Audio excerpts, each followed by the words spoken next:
You feel this nervousness on the phone there? Sir, I've been trying to make an urgent phone call up there. Well, I don't think it's something I want to do on an overseas phone. You gotta make some phone calls. Hang up the phone. Prank caller. Prank caller.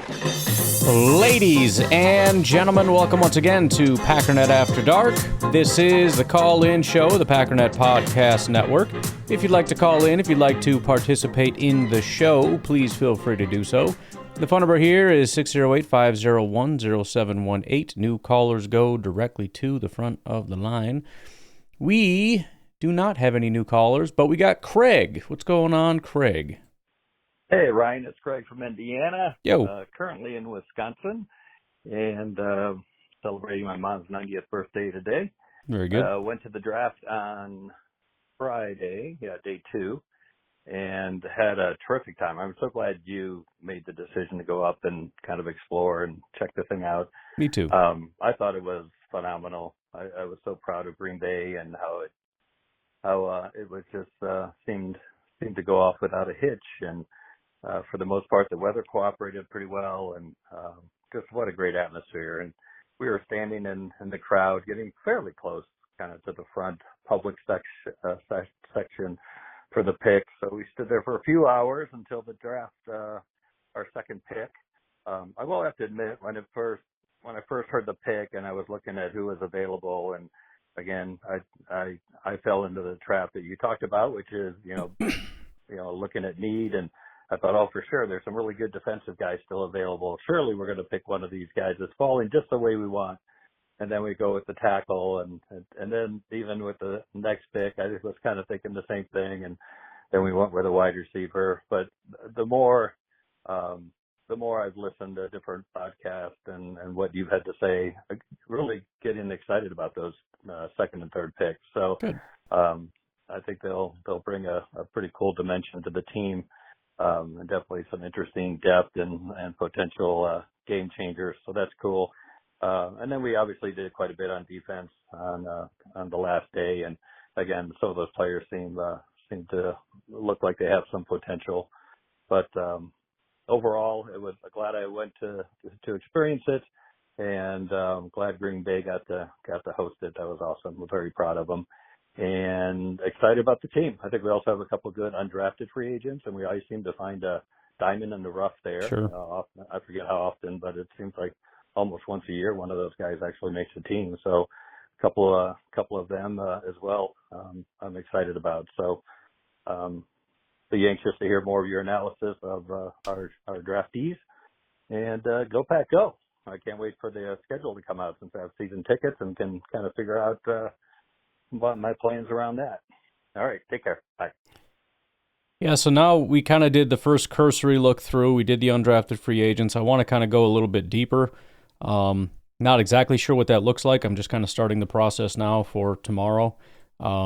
Very tempted to skip Matthew Gold. I'm not going to, but the temptation to skip him because we've talked about him and all the first-round guys for a long time, and I want to get to know the other guys a little bit more. But that'll be kind of the next steps, I think, is to really hone in on that, kind of pre-draft and post-draft, more so what people had to say, and just get a better idea. Ryan, this is Nico. Yo. So, I love this. It's so fun. What am I talking about, you ask? I don't know. Half the time, I don't know, but this time I do. So, the draft is over. It's Sunday. Everybody's middling through their picks, and I don't know how we did. Well, I'll let you know how we did middle of the season. If the top 3 guys can do anything, I'll be stoked, Sure. But I already saw my first post from a Bears fan. And, of course, if they're playing some really hard rap, that's like, yeah, we're tough. And there's just a collection of names. And the caption above it's all, who's going to stop this crew this year? Oh, that's every year. Who's going to stop us? It says Caleb Williams and all the other dumb names that they just drafted, because obviously they just drafted them. They're going to be number 1 starters, and they're going to be elite. Who's gonna stop us now? And I only commented and said, oh, how cute. It's the quote, going to stop the Bears, quote, tweet we get every year right around this time. So I just told him that, 10 to 12 people you play next year will stop you. And then I looked at the comments, and every comment's like, Caleb's going to stop you. So, yeah, the Chicago Bears overhyping has already begun. Yep. They clearly won the draft. They're about ready to just win the preseason as well. Sure, yeah. So I don't know how they do this every year. It's incredible. But what they sure do, they are some optimistic trash pandas. I tell you, they've been in the dumpster for years. They're a highlight of the last 30 years as they beat us last year, right? And now they got a couple draft picks. Man, who's going to stop us? You'd even think that they would be like, hey, this sounds kind of familiar. It's almost like we did this last year with Williams, and the year before with Fields, with the receivers. The year before with Fields. Considering how dominant or elite last year was, as far as this should make a massive impact to our franchise, and then they ended up having a worse season, you think there would be a tiny bit of skepticism in that fan base. Before with Fields, and the year before, I mean, you all just beating the same drum. I love dumb people.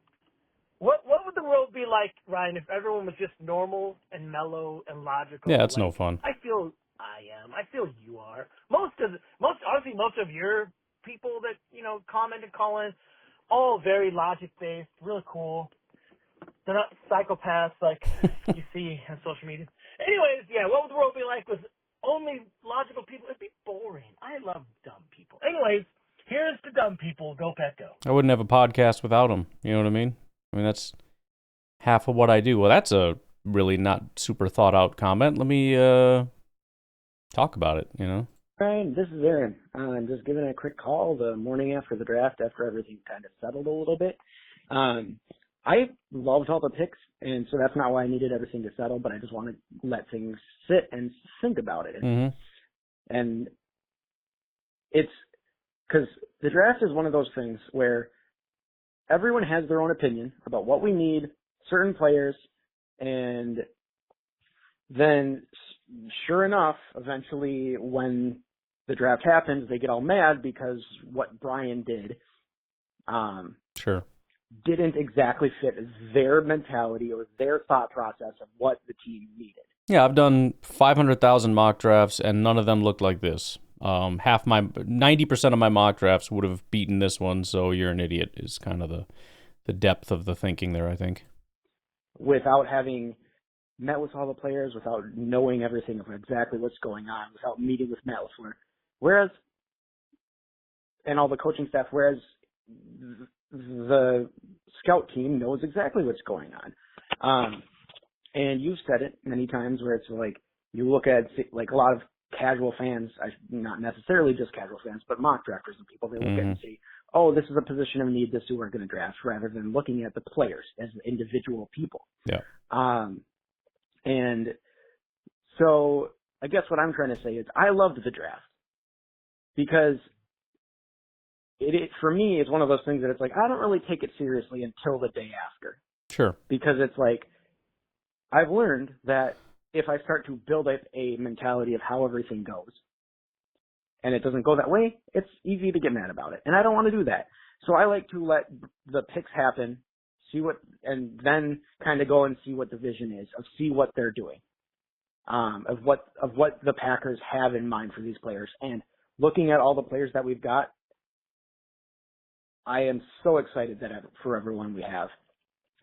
The way that everyone can be used, the way that Matthew Golden can be used, the way that Savion Williams can be used, and bolstering the lines and the trenches in the back half, and then with obviously Felton. But it's looking at the individual players and how they can stack up in this team, that makes it look so much better than just saying, oh, that's not the guy I wanted, or that's not the position we needed. Sure. I wish we would have done this instead of that. It's like, we can all wish that. We can all wish that one, but the way the draft fell, I am very excited about the players, and I'm very excited about this team of rookies that we're going to be bringing in. It's just, if you don't like it, try to give it time. Like, I get that everyone has their own opinion and everyone feels the way they feel, but it's just like, don't down the draft because it's not exactly what you would have done. and try to see the positives, try to see what he has. Yes, every player is going to have negatives. Everyone's going. Yeah, 3 minutes got him, and that's part of the why I want to do what we're going to do tomorrow, and that is for those, again, because the negative fans always be mad. Oh, you're just being positive and all. It's like that's not really the point. Again, we can do an all negative thing, and I might do that just for fun. And most of you can just not listen to that episode, and then the negative fans can, go ahead and download that one, make it their ringtone, whatever it is they got to do. It's a long ringtone, but you just got to let the phone. Dude never answers his phone and lets it. I don't know who's calling that doesn't hang up in that amount of time. Telemarketers. But I think the point is, for a lot of us, we don't know a lot of these guys, and we haven't really talked about them. They weren't in our list of even further down in the top 100, top 200, top 300, however deep you went. Some of them still weren't really on that list of, I like this guy or that guy for whatever reason, whether we did PFF stats.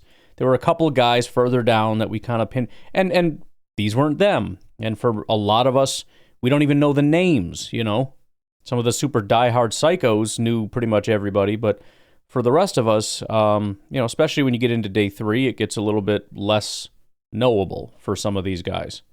And so not only is it get to know them, but get to understand the vision. And also, again, we look at the consensus rankings or, this person said this negative thing. Okay, but some people had very positive. So let's look at the most positive view, not just for the sake of being positive, but for the sake of this is obviously the way the Packers feel. And so let's try to understand their vision for what this person is and can be. And then obviously none of it, once the season starts, none of that matters anymore, and it comes down to what can you do. But in the meantime, I want to try to get to understand. Hey, Ryan, TJ from Alabama. Yo. Obviously, the draft just ended, and, overall, and including the unrestricted free agents, or unsigned, whatever you want to call it. Mm-hmm. But overall, I feel pretty darn good about it. I'm not a college guy, so I don't really watch these guys, watch a little bit of highlights. I know I don't have talent to scout or anything of that nature, so all I can do is kind of assess positions and things like that. And hell, I can't do that very well either, but either way, as a fan, blah, blah, blah. And the two receivers, they make perfect sense. I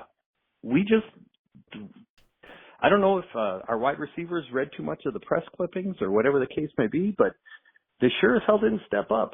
So getting some more competition in that room. Dobbs and Watson are in their last year of their contract, and right behind that will be Wicks and Reed. A lot of the guys I still like. I still like Reed. I still love Watson. I want Watson to be on the team. Wicks and Dobbs just step up, but it puts competition in there, and that's all good. So, and really the same thing, O-line, we just kind of filled that out a little bit. We're going more a little bit like 7 deep, which we absolutely had to do because obviously we face planted in the playoffs when we started losing guys. Yeah. On the offensive line, we couldn't hang, and even the defensive line. Defensive line is similar to the wide receivers. Brooks was okay. Wooden didn't really play at all. Van Ness, kind of weak. So even that, let's inject some juice in that competition room and hey, step up. Don't read your press clippings. Don't worry about your position that you were drafted. If you want a spot on this team, you got to step up. You got to do something. And I like that. And I think that positional wise, I'm pretty darn happy with it. And last thing, okay, we didn't address the cornerback room. And I think we could play a game today and be okay. Right. As you were mentioning, we were okay with Stokes and whatever, and Stokes kind of sucks and yada, yada. So I think we even upgraded the secondary by just trading Hobbs for Stokes. Sure. But with that, it sure makes a difference in that room whether Jair's a part of it or not. That room seems to be awfully strong if Jair's a part of it. Yep. And it's questionable if he's not. So I got no beef with Jair. Hell, do I think he's coming back? No. But would I like him to come back? Hell yes, because if he does, I'm really liking pretty much every position group. So that's it, Ryan. I'm sure you're getting a bunch of calls, sharing your thoughts, yada, yada. So keep it up. Thank you. Bye. Yeah, I mean, it's very difficult to solve all your problems in the draft. And really, that's not the intention of the draft, even though we kind of treat it that way. But it's really hard to do that. especially when you look at the value of the rounds. It's like, well, we did get a corner. It's like, yeah, but he's later. It's like, well, I understand that, but that's the point, right? I mean, if you really only realistically have 2 rounds to fix all your problems, or you could call it 4, but we're still going to piss and moan about he sucks in the first and he sucks in the third. It's like, okay, well, you're still granting him 2 rounds to fix all the problems. You can't do it. And so, yeah, I think corner was the one that kind of got screwed this year. Not because, the GM and the front office suck. It's just, that's what happens. You're not usually not coming out, depending on how many needs you have. I think, maybe Packer fans are a little bit more used to being at the top where you don't have very many needs, and so you do feel like, oh, we needed that one thing and we got it, so heck yeah, we're feeling good. Whereas probably bad teams understand this a little bit more because they always have way more needs than they could possibly ever satisfy. So you're looking at it and going, wow, 2 out of our 7 needs, we really we got a chance of having some, these 2 positions might actually be good this year. And I think that's kind of the way we got to look at it. Corner, we had obviously an opportunity to take that from a pretty bad, potentially bad unit to a really good unit. That potential was there, but you can't do that with all your issues. So I think it just is what it is for corner.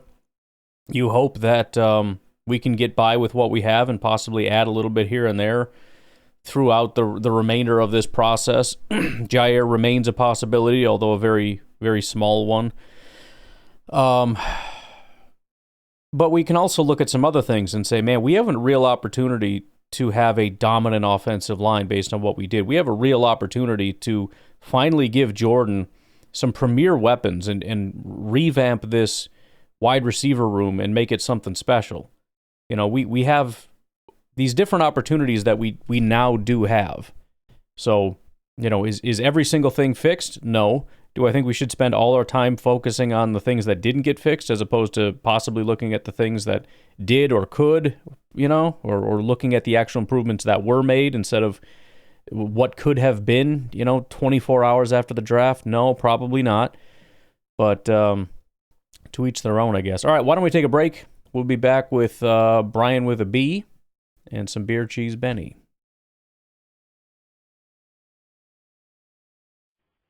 Hey, Ryan. It's Brian with a B. What's up? I just want to give a draft prediction contest update now that we're all done. Yes. We had 10 contestants. Not too bad. Mine was terrible, I'm a little sure. bit late. Unfortunately, not as good as last year. We out of all 10 of us, we had 3 correct picks. Oof. So we'll try better. I'll try to do better next year.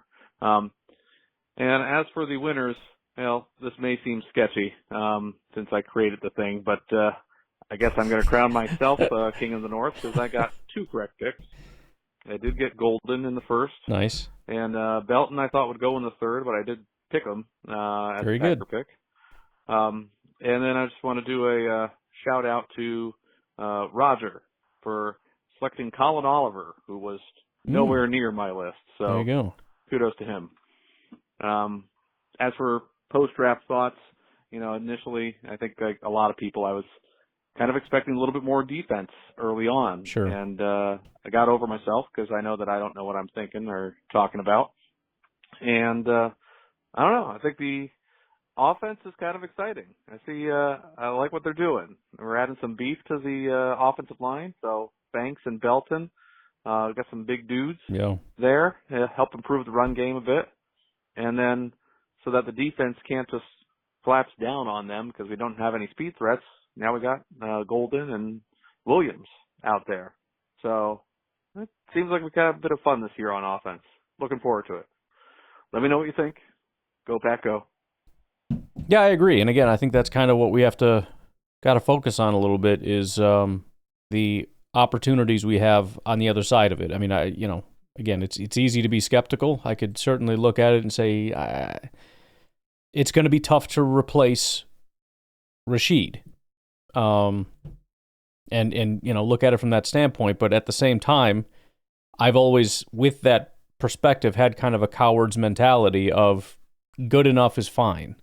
And look, whether it's going to happen or not, and of course I'm skeptical, but if they believe this guy can be like a Penei Sewell type of player, a big, massive guy that can move, that can be a solid pass blocker, let's say no better than Rashid, but still Rashid, but also this guy brings tremendous run blocking upside that Rashid Walker is never going to provide us.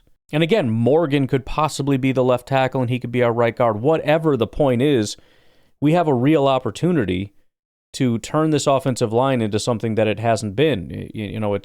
We've always done pretty well with pass blocking. I think that's an underrated thing.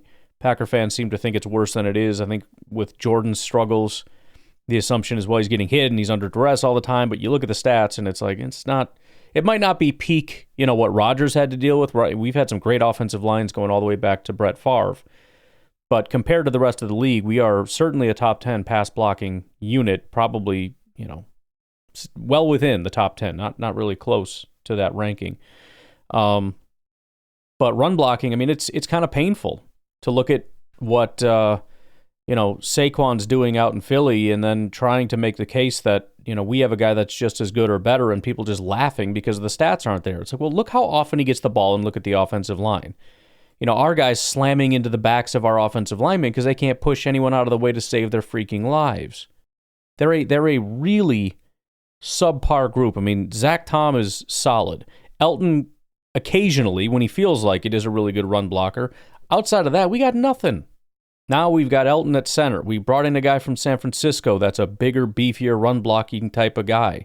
We've drafted 2 offensive linemen in the first 2 rounds. Presumably one of them will be our left tackle and one of them will be our right guard. And then we have Zach Tom, who's phenomenal. There is an opportunity here. That's all it is right now, is an opportunity. But there is an opportunity here to have completely revamped this offensive line and turned it into something really special with some of the other guys providing depth. Guys like Sean Ryan that have proven to be maybe not the greatest in the world, but certainly capable in a pinch. Rashid Walker, if depending on if we're able to retain him, probably not for long, but maybe at least for this year, providing incredible tackle depth. So, we'll see how she goes, man. That's all I can say. Hi, Beer, she's Benny here. Yo. Something I noticed about this draft is Goody went away from the whole typical thresholds that they have for guys when they draft them. They went shorter and lighter at wide receiver, larger O-lineman, got the smaller edges, but they have longer arms, and he got a smaller, lighter corner.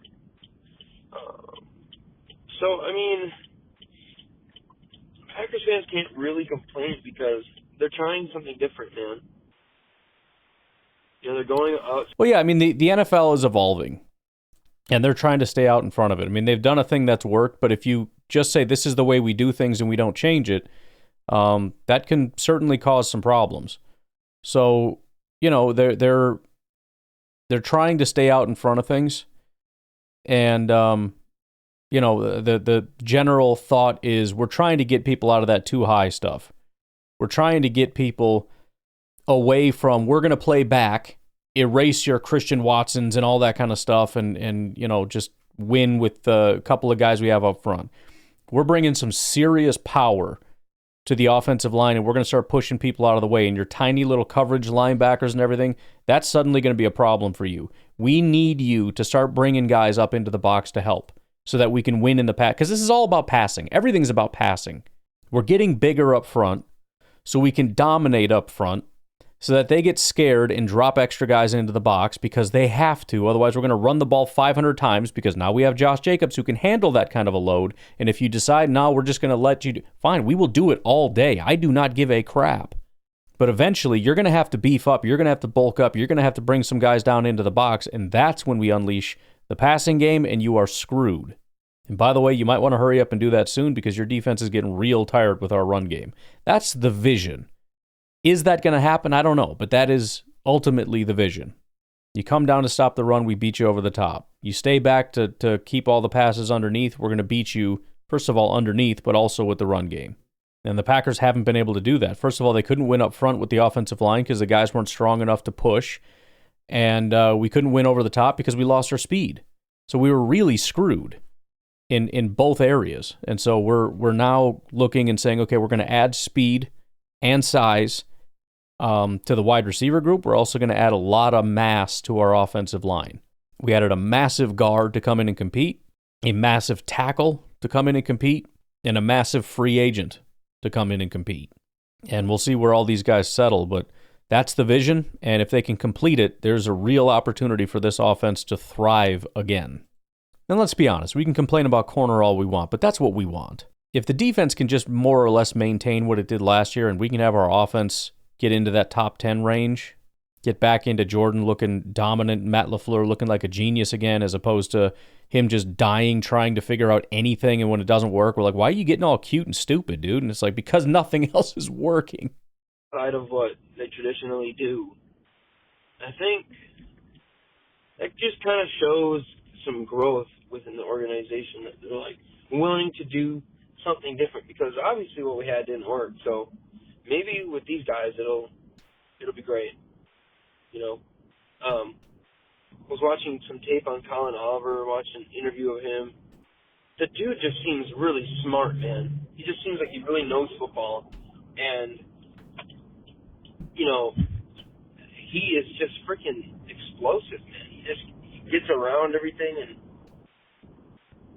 I don't know, dude. I think most of our picks, we could talk about Sorrell. I think that was a steal.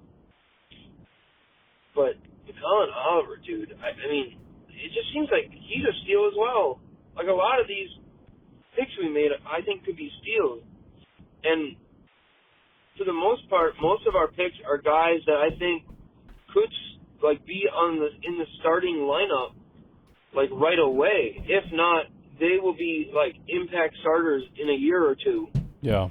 So, I mean, here's the thing. I don't like draft grades because of the fact that they haven't played a single snap in the NFL. So I would just love to see it play out, Yeah. That's because that's as exciting as when you draft and then you gotta wait to see them. When you finally get to see them on the field, obviously we'll see mini camp and stuff and preseason, see what they really got. But I say we just gotta let this one ride. Let's see. I think it's gonna be good. I think Goody set us up for the future pretty well.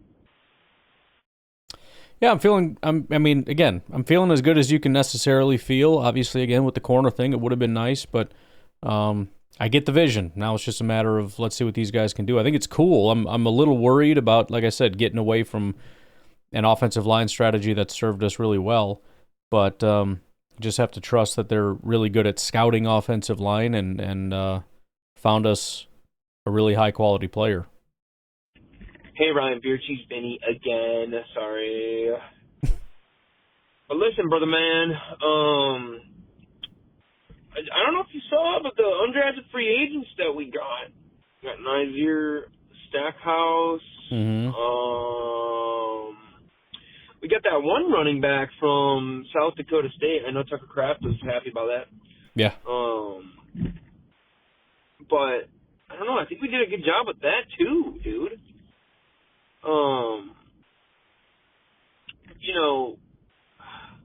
I know most of the time those guys aren't really don't really become of anything, but I don't know. You never know. Somebody will. So let me look at this here. So yeah, Amar Johnson, South Dakota State. Jalen White, running back from Georgia Southern. Julian Fleming, wide receiver, Penn State. We got Tyler Cooper, offensive lineman from Minnesota. J.J. Lippy from Northern Illinois, O-lineman. Brant Banks from Rice, O-lineman. I already mentioned Stackhouse. Oh, Jamon Dumas Johnson, linebacker. Yeah. That was a good one. That was the one where I was like, dang, dude, that was, I don't know how he didn't get drafted. Then we got there were two guys that I think a lot of people thought would get drafted, and it's that Dumas Johnson and Stackhouse were two very draftable prospects. Another corner from Delaware, Tyron Herring. And then, dude, this one dude, Kazir Bugs Brown. Yep. Bro, I don't know if you've seen the photos of this dude. This dude looks like two guys in one, and he's a corner. I'm like, Yeah. Are you sure he's a corner? Like, I highlighted him, would have been, I guess, on today's podcast, but just doing a cursory look. I haven't watched the guys. I don't even know if I can find film on them anywhere, but just doing a cursory look at stats and what they say about him, he feels like more of a big, man corner kind of a guy, at least a guy that can handle that. I keep mentioning that as though that's all we do, and I keep putting the caveat on. Hopefully I don't need to anymore, but I know we don't just run man. In fact, we run mostly zone, but he wants to be able to play man coverage. He needs guys that can handle that kind of responsibility, and he feels like the kind of guy that you would have expected the Packers to go after. So I'm kind of at least interested to see what he looks like on the field. dude is jacked. I mean, he looks like just freaking like he's on steroids. Let's hope so. So I don't know, dude. That'd be insane. I mean, he looks scary. I'll tell you the truth. And Jonathan Ballman, safety out of UNLV. But yeah, dude. Really, I think we are exploring all options. And who knows, dude? I mean, it would be cool if some of these undrafted free agents end up being like stars for us. Sure. I don't know, and maybe you can look this up. I don't really know how to find this out, but you can find out like the last time an undrafted free agent for the Packers, became like a starter or whatever. That would be cool. It wouldn't be very long ago. If that's ever happened. I would be curious to know. But anyways, it's going to be a long week for me, Bubba. Getting ready for this ladies member guest at the golf course. And so we're going to work late for like 3 days in a row. So have a good one, everybody. Yeah, well, the guy that comes immediately to mind, and he wasn't our undrafted free agent, he was Denver's, but Emmanuel Wilson was an undrafted free agent and is a phenomenal football player. Malik Heath. Keyshawn Nixon, I believe, was undrafted. Looks like by the Oakland Raiders before being the Las Vegas Raiders. But yeah, he was an undrafted free agent for them. I know you're probably looking specifically for us, but Brenton Cox, not like, number one starter type, but he's certainly a contributor, a player in the rotation. Looking at a couple more here. Yosh Nijman, Robert Tonyan, Alan Lazard. We covered a couple of these again. Some were different teams, but Sam Shields, Tremont Williams, Cullen Jenkins, Mark Tauscher, Paul Kaufman, Johnny Gray, and Willie Wood, the legend. We've had a lot of other contributors over the years, but those are obviously the standout, hardcore stars. All right, let's take a break. We got 3 calls from Daniel from California on the other side.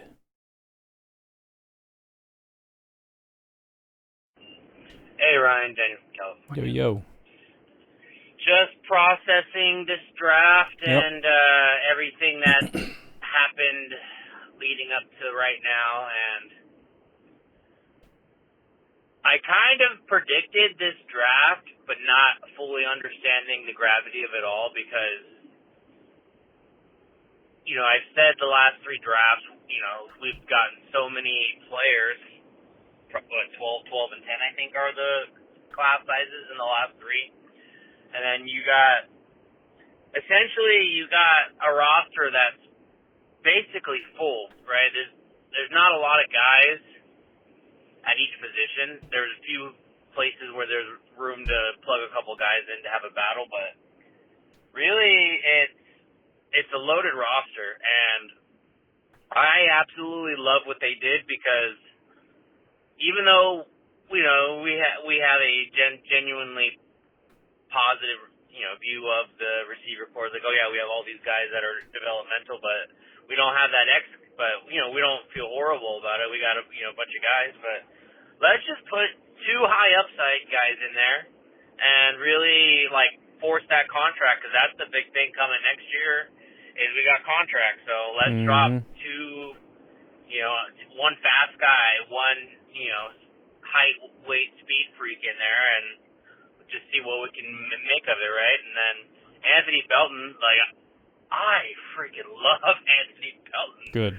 That guy's a monster. Every play he's trying to put somebody on the ground. Yeah. And not only is he trying to put people on the ground, but he wants to fall on them because he knows he's a big dude. I absolutely love those first 3 picks, and then you come around and you get the 2 edge defenders, and it just seems like they're just taking these shots at every position, and it makes sense because we got such a deep roster right now, and we don't necessarily need depth. We need guys that have the hit potential. So I'm all for it. Really, all this stuff is just we need competition to just raise us up, and we have by the metrics we won 11 games, but we were a 12 win based on the metric team. And a lot of the stats show that, just raising the competition of an 11, 12-win team, and you look at our roster right now, our offensive line was probably top 5, let's just say top 10 last year. It's this is going to have the competition to make us a top 3 line, just the amount of guys battling. And our receiver room, we're 7, 8. 3 minutes got him, but, we all remember when the Super Bowl ended, and we all said trenches. Trenches, trenches, trenches, trenches. We need to bulk up this offensive line, and we need to attack the defensive line. We got 3 defensive linemen in the draft, not even looking at Nazir Stackhouse, and we got some powerhouse offensive linemen to come in and really get this thing where it needs to be. It gets to be hard to be too critical of the process and sit here and hammer corner. You know what I mean? Just to finish up with the whole receiver room thing, but just, we're cutting guys that are going to be 4s and 5s on other teams, right? And 3, sure. Maybe a 3 on another team. Who knows? Bob Melton could be a 3 somewhere. Because, we just have, we have an amazing depth situation at receiver, and if these guys fail, it's going to suck, it's going to hurt. But just imagine if these guys hit, because the rooms that they're in are so good, and the competition is going to be so high that if these guys are going to hit, they're going to be so good because we have guys that are already good. And it's going to solve so many problems with contracts.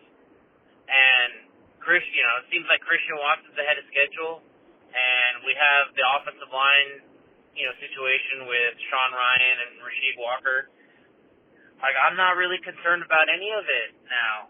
There's no concerns. So that's the whole thing. It's just it's going to figure itself out. But this draft really just illustrates we're not worried about it. There's no going forward. We have the competition to really flush this out. And I had a feeling they were going to do it. I just didn't know that they were going to so vehemently say we need to have this structure and plan so it's not an issue going forward. So yeah. I'm excited, man. I really like the vision. I like the future planning, and we didn't invest early in edge rush, but we have the early investment. We got 2 guys that are high edge rush investments, and we got our corners. Basically where I'm at is we're not playing a lot of man this year, right? We have Nate Hobbs, and we got the 2 guys that we've had the year before. They'll do fine. I'm not concerned at all. I'm not worried. We're gonna probably be playing a lot of cover 2 to protect them, and that's okay. We were a top 5 defense doing that, so it is what it is. So that's all I got. Go Pack, go. Yeah, and I think that was kind of what Matt LaFleur had talked about. Jeff Hafley came in and said, "This is how I want to play," and it didn't work. We weren't able to get pressure. We weren't able to play man. We weren't, especially when Jair went down, it caused some complications, and it took time for them to kind of figure out how we're going to play. And they transitioned to not just playing more zone, but playing basically more zone than any other team in football. But the point is, it doesn't really matter how you play. It's just a matter of, can you find a way to play that works? And they did. I thought they did an incredible job of saying, hey, I think we found a way to put the puzzle pieces together and make this thing work. We probably lost some of the interceptions because they weren't bombing down the field as much. but it also ended up working out for us where they had to kind of play underneath, and the defense just improved across the board. The pass rush improved. The coverage improved. We had some issues, again, in the middle of the field with the linebacker coverage and whatnot, but the emergence of Edger and Cooper and Quay started to really fit into his role, and it just started to come together down the stretch. And so now I think we have a blueprint, and now we just need guys to further refine it and have some guys kind of step up in that process, especially with pass rush. And I think possibly having some better one-tech type of guys. TJ Slayton was pretty terrible. If we can find some guys that can do a better job of occupying space, it was one of the quote-unquote knocks on, I don't know if it was Stackhouse or the other Georgia guy we drafted. It's going to take me a while to get the names down. But the supposed knock was, he more or less just occupied space so that other guys could be freed up to go and get the quarterback. It's like, oh no, I would hate for that to happen. That sounds terrible. Yeah, I'm blown away with that second round tackle we took because, I'm glad you like it. I haven't watched any of the offensive linemen yet. That's going to be part of the process as well. I've already been back watching Golden starting last night. I want to watch, I think I've got 5 games of his, so I'm going to rewatch the ones I've seen and then hopefully see some ones that I haven't seen, just to really, nothing so far has jumped out as being different, but again, I really want to hammer it and try to make sure I've got all this covered. But I am excited to watch the guy because there have been certainly times, Savion Williams and, like I said, Jaden Reed last year, when you sit down and watch somebody and go, oh my Lord, I'm in love. Like, I don't know if it's going to work, but I love this. And I think that's important too, because you look at the consensus big boards, people saying, it was a reach or this or that or the other thing. Sometimes you just, like again, with Savion Williams, I don't like what people say about him, but I love watching the guy. So I'm glad to hear that you like him. Gets me excited, and I can't wait for tomorrow. I'll start watching his stuff. It's just going to be a competition. My what if, I'm not even going to go, what if he gets left tackle thing, but we have open competitions really at left tackle and right guard, but what if he shows up and he wins the right guard job, just outright wins it? What if our best 5 is Rashid, and then you got Banks, Elton, and then you got Belton and Tom? Dude, that's that interior 3, dude, just imagine what that does for Jacobs and Marshawn Lloyd. I know we haven't seen Marshawn Lloyd, but we've seen a little bit of Marshawn Lloyd to know we if all that forgot guy gets about the him. crease, he's gone.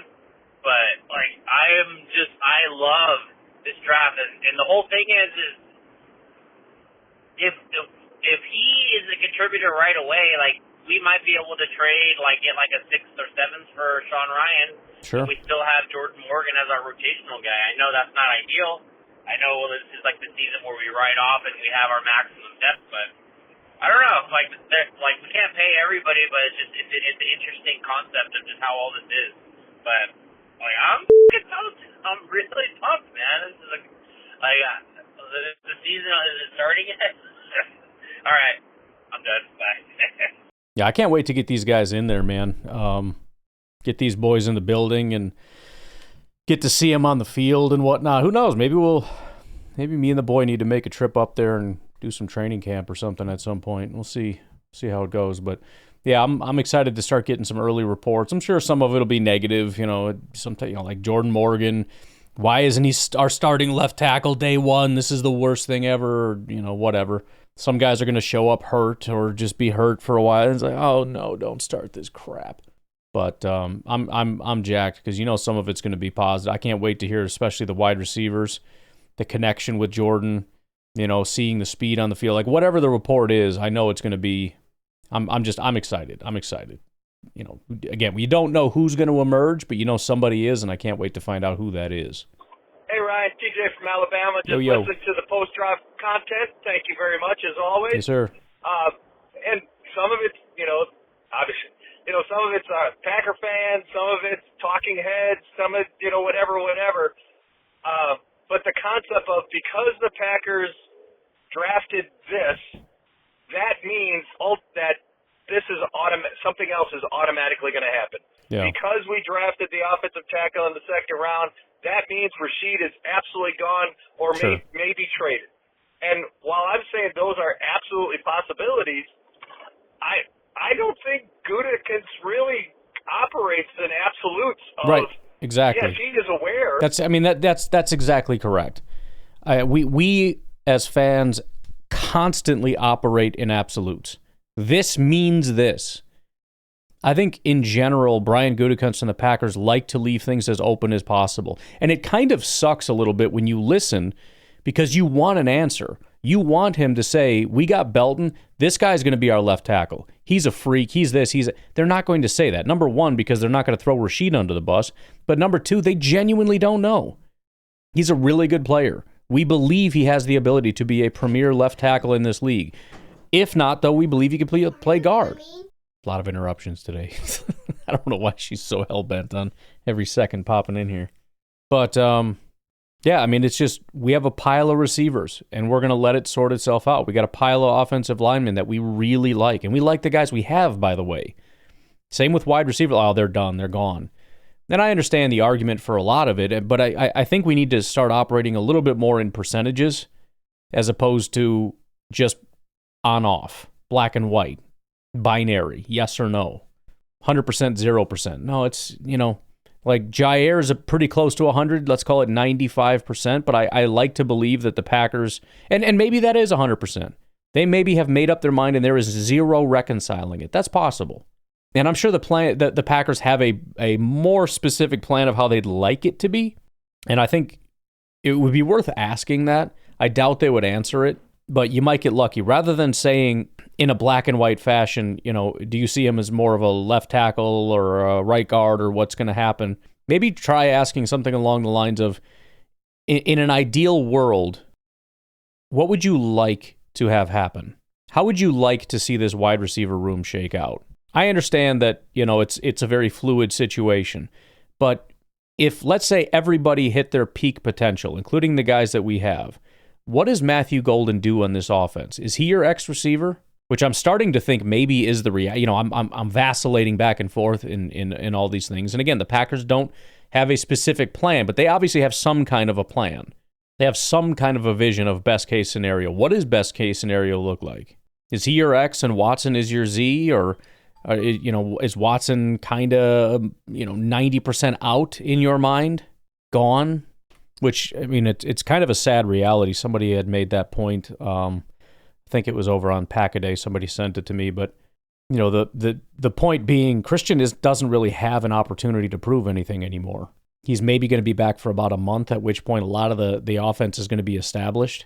And so they probably have a decent idea of the plan moving forward with some variability based on, number one, how good the guys are that we have, and then number two, any amount that he might, if he doesn't come back, or if he comes back and it's just not very great, if he comes back and gets hurt or whatever, I hate to think that way because I'm, as everybody knows, very big Christian Watson fan, like I think a lot of you are, but that's a tough one. But yeah, I think you said it perfectly. It's we have to stop thinking so much in black and white when it comes to things. They did this, therefore this. They didn't draft a corner, therefore they think that the corners are perfectly fine. They waited on edge, so they must think that that's okay. They drafted 2 corners in the first 3 rounds, therefore they know everybody's gone. It's a little bit too strong a language. There may be something to read into that, but we don't know 100%. We have to assume that to some degree, best player available played into this. Maybe it was stronger wide receiver class than offensive line class or than defensive line or whatever the case may be. Corner, like I said, I had a lot of issues with all the corners. A lot of the top corners had serious injury issues. Savone Revel he may have just been off the board, just like the guy out of Michigan might have just been off the board. And so there was a point at which they would have drafted Benjamin Morrison, this, that, or the other, but it wasn't in the second round. Well, actually, Benjamin went 1 spot before, so and that's another thing. Maybe they would have taken Benjamin Morrison right there, but he went 1 spot before us, which was a killer for us, by the way, over here, because Cullen was begging, and we were doing the Matthew Golden chant, and then second round, Benjamin Morrison was the guy. That was his next highest graded prospect overall. I liked Benjamin Morrison. I thought this is it. And one spot before he goes, so that one hurt. But yeah, I'm with you. That Zach Tom and Rasheed Walker are both, going to be unrestricted free agents at the end of this year. I am 100% sure he's aware of that, and I'm 100% sure that's a part of the plan and yada, yada, yada. But the concept of because he drafted an offensive tackle or because we drafted 2 receivers, that means that Watson and Dobbs are absolutely gone. I just don't see that. I think it's about competition. It's about letting things play out. Yeah. Gutekunst has always struck me as somebody who will, if I don't have to make it, if it's not in the best interest of the Packers to make the decision right now, then I'm going to wait. Yeah. And either the landscape will change, which will make it obvious of what the right thing to do is, or it'll be more favorable to us, or something will work out itself on its own based on an injury or whatever the case may be. So the concept of Rasheed being gone, hey, if I'm giving odds, sure. But is that a foregone conclusion? Hell no. Is it a foregone conclusion because we drafted 2 wide receivers that Watson and Dobbs, or at least one of them, is absolutely gone? Hell no. At least I don't see it. And I think Gutekunst just, stocks the cupboard the best he can. He's aware of the situation, of course, and planning accordingly. But even with the Jair situation, the concept that Jair was going to be cut, and it's still Monday. Maybe he is going to be cut, or maybe if I look at my feed, he's already been cut. Maybe that'll happen. I have no idea. But it just strikes me as out of character for Gutekunst. Gutekunst strikes me as, okay, right this moment, we invested in Jair, and cutting him right this moment is not beneficial to the Green Bay Packers. So we wait. And maybe somebody will have an injury. Maybe this will happen. Maybe that'll happen. And at some point, yes, probably by the first day of the season where Jair's full contract is now guaranteed, that's probably a deadline that he won't let pass because at that moment in time, it is important. Yeah, no, I agree 100%. I think it's kind of just a basic, negotiating or management thing to just not rule things out. It doesn't do you any good to rule things out. Keep things fluid. Try to introduce as many options as you can, and you're more likely to come across a good option. And so I hate hearing that where they're just kind of like, oh, I don't know, because it feels like they have no plan and they're just kind of winging it. And it's like, you didn't, it's annoying. But at the same time, again, first of all, they do have a general idea of why this would help the team, as opposed to just blindly going, oh, good player, pick good player.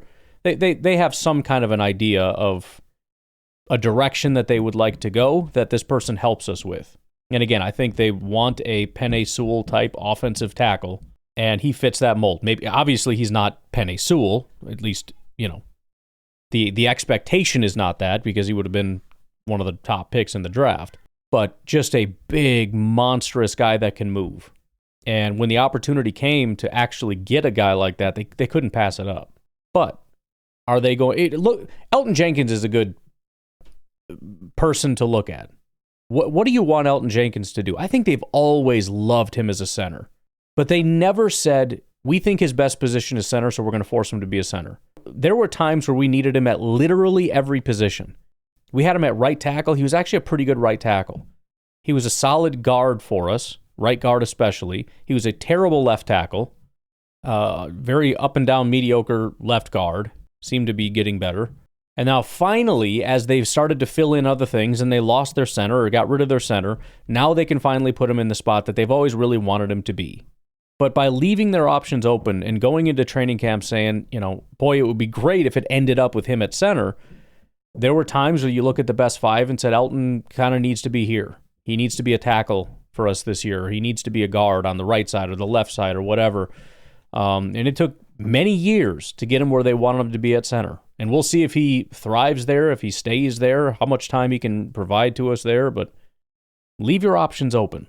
He helps contribute to a larger vision. I'm sure there is an ideal scenario, but they don't want to, pigeonhole themselves too much. All right, so this TJ, just to wrap it all up, I think Gutekunst, while he has a plan, the main plan is just to have contingencies no matter what the hell happens. Somebody gets hurt, somebody does really well, somebody steps up, somebody doesn't step up. No matter what, how many options can we have so that we are a competitive football team that's driving for the Super Bowl no matter what the hell happens? I think that's his ultimate goal, and not rushing into anything. Slow playing the Rodgers thing, slow playing the Jair thing when it's beneficial to the Packers. Or when Rodgers is another example. I mean, they basically said no, he's not leaving, but they had to. I mean, this is where the whole Rodgers getting upset with the Packers after he came out of his darkness retreat thing was kind of stupid. He came out and heard the Packers were shopping him, and he got pissed. The Packers are just opening up as many options as is possible. They're trying to talk to as many teams as is possible. Now, granted, again, the rumor was he was never coming back. They were never going to allow him to play there. But the point is, they're exploring options. Maybe he stays. Maybe he's cut. Maybe we trade him. But we need to really explore all these things and give ourselves as many opportunities to find different options and opportunities as we possibly can. We have to do something. That's when we'll do it. That's what it strikes me. One last thing, completely off topic, completely off subject. This is the 1265 fan. I kind of miss your calls, 1265 fan. So buckle up. Please call in. Get your yelling at Ryan. Somebody's got to keep me in because check. I find that quite enjoyable. So please, 1265 fan, call in, yell at Ryan, yada yada. All right, that's it. Thanks, bye. Yeah, we definitely missed the calls here. It's every time we talk about like who hasn't called in, my mind starts racing. It's like, oh yeah, what's going on with that person? I hope. My mind always goes to like, did I say something that like ticked them off or something? But usually they come back and they're just it wasn't that serious. But I can't help but wonder. You never know. Whatever I did, I'm sorry. Please come back. I miss you. All right, I appreciate the calls. You guys have got them flooding in. We already almost have enough for tomorrow. Not quite enough, so make sure you keep them coming. But let's go watch some film on these guys if you need help finding some or whatever, or resources or anything like that. Obviously, I'll provide what I can on the podcast, but whatever it is you need to find, whatever information, if there's something you want me to dig into, we got some SIS data and whatnot. Not a ton. I've got the free stuff, but PFF data, something that can help you come to your conclusions without just something that I haven't yet looked into. Feel free to ask and we'll cover it. But I'm going to get out of here. You all have a good rest of your day. I will talk to you tomorrow. Have a good one. Bye-bye.